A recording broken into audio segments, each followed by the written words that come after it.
2 अक्टूबर को गांधी जयंती देश मना रहा था और इसी बीच सबसे बड़ी खबर देश के बिहार राज्य से सामने आई, जहां जाति आधारित गणना के डेटा को देश के सामने रखा गया। कोर्ट कचहरी के चक्करों से निकलकर बिहार में जाति आधारित गणना की रिपोर्ट अब सार्वजनिक कर दी गई है। इस गणना के साथ राज्य की जनसंख्या का भी आकलन हो गया है। इसमें सर्वाधिक 36.01% जनसंख्या अत्यंत पिछड़ा वर्ग की है। 27.12% की हिस्सेदारी के साथ पिछड़ा वर्ग दूसरे पायदान पर है। कुल 13,07,25,310 की जनसंख्या में इन दोनों वर्गों की हिस्सेदारी 63% से भी अधिक हो चुकी है।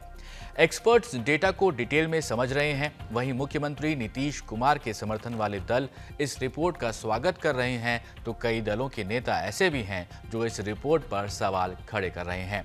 पहले आप उन नेताओं की बात सुन लीजिए जो बिहार की जातीय जनगणना के समर्थन में हैं। आपको सुनवाते हैं वो क्या कुछ कह रहे हैं।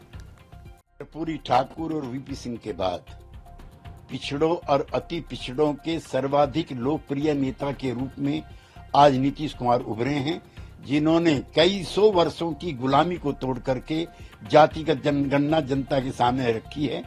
आज साबित हो गया कि वो 63% हैं। उसमें भी इन्होंने पिछड़ों और अति पिछड़ों का बंटवारा किया है, जो रोहिणी कमीशन नहीं कर पाया। हम आज के दिन नीतीश कुमार को सैल्यूट करते हैं और चाहते हैं कि पूरे देश में घूम घूम करके वो जनता को आंदोलित करें, ताकि हर राज्य को जातिगत जनगणना करानी पड़े। और ये अगले चुनाव के लिए एजेंडा भी तय हो गया। 15 साल भारतीय जनता पार्टी के लोग रामधुनी कर रहे थे, वहां बैठ करके रामधुनी कर रहे थे सरकार में। अब विकास का नजीर देखना है तो पटना का मेरीन ड्राइव देख लीजिए। मेरीने ड्राइव, गंगा मैया ने पुकारा है, गंगा मैली है, मंदिर की घेराबंदी हमने कराया। 10% जिनको आरक्षण मिला उनको आप स्कॉलरशिप नहीं देते हैं, हम स्टूडेंट क्रेडिट कार्ड देते हैं। तो हमने तो करके दिखा दिया, लेकिन कृपा करके आप माननीय गिरिराज सिंह जी बता दीजिए कि कितने सनातन धर्म के मंदिरों की घेराबंदी किया, कितने सनातन धर्म मानने वाले नौजवानों को रोजगार दिया, कितने सिखाधारी को आपने समाज में जीवन स्तर उनका बेहतर बनाने के लिए मकान दिया। अरे जो किया सो हमने किया, आपने तो हमारा सब कुछ लूट लिया। इनके झूठ की कलई खुल रही है, इसलिए भाजपा बेचैन है। लेकिन देश भर में नीतीश कुमार जी ने नजीर कायम किया। देश में सामाजिक आर्थिक जनगणना कराना होगा और इसके खिलाफ देश में व्यापक गोलबंदी की जाएगी। देखिए, एक बहुत ही ऐतिहासिक पल है और इसलिए है कि आधी आबादी, लगभग आधी आबादी 52% मंडल कमीशन को अगर माना जाए तो उस आबादी के विषय में चिंताएं लगभग 6-7 दशक से चल रही थी। वो चाहे प्रथम पिछड़ा आयोग हो या द्वितीय पिछड़ा आयोग हो। आप जरूर बिहार ने इसमें लीड लिया है या नेतृत्व किया है इसको जारी करने का, और उस मामले में भी ऐतिहासिक है कि ज़रूरत तो पूरे देश को है, लेकिन देश की सरकार ने जब मना कर दिया, मिन्नत करने के बाद 2 बार सर्वसम्मति से पारित कराने के बाद विधानमंडल में सर्वदलीय शिष्टमंडल के मिलने के बावजूद भी अगर केंद्र सरकार ने मना किया तो बिहार सरकार ने तय किया, पैसा नहीं दिया, फिर अपना पैसे के बल पे भी उस कराया और 2 चरणों में कराकर एक बहुत ही वैज्ञानिक डेटा को इकट्ठा करने का प्रयास किया है, जो कि सरकार के लिए नियम बनाने में, नीतिगत फैसले लेने में उसके नियत का पता चलेगा कि वाकई में जो पिछड़े दलित पिछड़े लोग हैं उनके विकास का एक मापदंड तैयार किया जा सके। वहीं कई दल के ऐसे भी नेता हैं जो नीतीश कुमार की सरकार को इस रिपोर्ट के बाद घेर भी रहे हैं। वो क्या कुछ कह रहे हैं वो भी आपको सुनवाते हैं।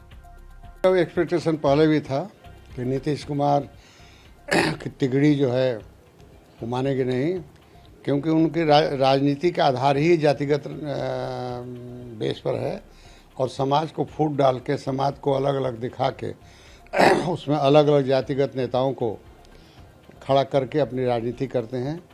बिहार के विकास पर कभी उन्होंने बात भी नहीं किया और बिहार के जो दुर्गति है, बिहार देश का सबसे दूसरा प्रदेश होने के बावजूद भी वो आर्थिक दृष्टिकोण से सबसे कमज़ोर है, उस पर वो कभी चर्चा नहीं करते हैं। क्योंकि लालू और नीतीश जी की राजनीति सिर्फ जाति पर आधारित रही है। धीरे धीरे जातियों के विश्वास इनसे हटने लगा है, इसलिए फिर से वो एक समाज के लोगों को दिग्भ्रमित करने के लिए, बिहार के लोगों को आपस में बांटने के लिए उन्होंने इस तरह की राजनीति की है। भरमाने का खेल खेलती है। आज सिपाही भर्ती में जिस तरह से बच्चों के प्रतिभा को दबा कर करके और पेपर लीक का पूरी कहानी जनता के सामने आनी चाहिए, इसकी उच्च स्तरीय जांच होनी चाहिए। ये मामला को दबाने के लिए क्या क्या स्वरूप लाते हैं, और आज इनका मामला पूरी तरह से करप्शन और भ्रष्टाचार का शिकार ये बड़े भाई छोटे भाई की मानसिकता है। देखिए, जातीय जनगणना का पूरा रिपोर्ट आएगा, अध्ययन के बाद मैं बताऊंगा। बहुत कुछ नयापन तो नहीं है, जो अनुमान था वही अनुमान है। ये जो एक लगा रहे थे कि बड़ी चमत्कार, बड़ा बदलाव, अरे सबको जानकारी है जो आप बता रहे हैं वो लगभग डाटा आंकड़ा तो सबको पता है। हाँ, कुछ जब आएगा पिछड़ा का या पिछड़ा का डिटेल एरिया वाइज, तब पता चलेगा कि गणना का सच्चाई क्या है।